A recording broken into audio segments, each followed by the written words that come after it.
Okay, once again, good morning to our FB Live daily posting. Welcome for another day of our daily program, daily posting. So, our topic for today is I and the Kingdom of Heaven. No? I and the Kingdom of Heaven. So, this our Bible references taken from the book of Matthew, chapter 17, verse 20 to 21. I repeat, Matthew chapter 17, verse 20 to 21. So, the background of the story is our Lord Jesus Christ is talking about the kingdom of heaven. And then eventually a person asks, where is the kingdom of heaven? And our Lord Jesus Christ said, the kingdom of heaven is within you. No, the kingdom of heaven is within you. That means the kingdom of heaven starts from us. We cannot ask somebody to be good. We cannot ask somebody to become ideal. But first and foremost, when we are looking for good things, when we are looking for happiness, when we are looking for joy, when we are looking for the love of God, that means it must start within us. Because our Lord Jesus Christ, the kingdom of heaven is within you. So that means we have the potential.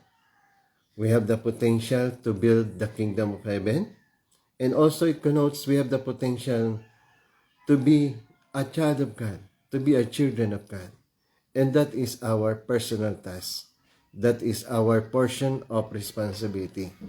Our portion of responsibility is to build the kingdom of heaven within us. So that means we cannot say the world must become kingdom of heaven. No? My society must become the kingdom of heaven for me to become good. That my society, my environment must be the kingdom of heaven. But first and foremost, in order for our environment, in order for our family, in order for our society to become the kingdom of heaven, it must start within us, within you, within me. It must start within me. So that means I cannot ask somebody, oh, you must become like this. But if I'm looking for happiness, if I'm looking for the kingdom of heaven, it must start from us. But because that is our responsibility. The kingdom of heaven must start from us. It says, our Lord Jesus Christ said, the kingdom of heaven is within you. So that means we need to fulfill our given portion of responsibility to become good. So that means we will not see the kingdom of heaven unless we fulfill our portion of responsibility. Unless we become good enough.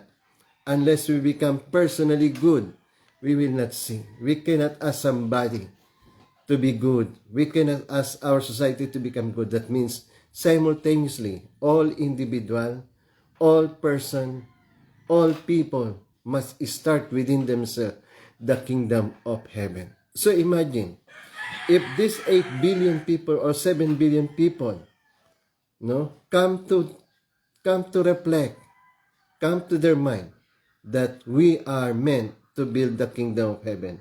So that means if these 7 billion people think about that I must start the kingdom of heaven, then everybody are looking forward in that direction in building the kingdom of heaven. Therefore, we will see the kingdom of heaven. So that means the kingdom of heaven will not start from the outside. No, but the kingdom of heaven must start from us, within us. First and foremost, in order to build the kingdom of heaven within us, we need to love God. We need to love God. It says, love God with all your heart, with all your strength. We need to love God. We need to love our neighbor as we love ourselves. And first and foremost, we need to love our Lord and Savior Jesus Christ. Because it must start in that perspective, that we need to become one with Christ. We need to accept our Lord and Savior Jesus Christ within us, because that is the moment, no? That is the moment, no? The thing that must first we need to accomplish our relationship to our Lord and Savior Jesus Christ. And then, if we have that kind of relationship with our Lord and Savior Jesus Christ, if we have that kind of relationship to our Heavenly Father, then precisely we can build the kingdom of heaven on earth. And we need to remember, happiness will not start from the outside. Happiness must start within us. That means the kingdom of heaven must start from us. By first and foremost, by loving God, by obeying our Lord and Savior Jesus Christ, and then by applying the words of God, by loving God with all our heart, by loving our neighbor as we love ourselves, and first and foremost is by participating in the building of the kingdom of heaven. We have that portion of responsibility to accomplish, that we need to collaborate, we need to participate, we need to cooperate with God in building the kingdom of heaven. Okay? So remember, the kingdom of heaven will start within you, within me, within us. Okay?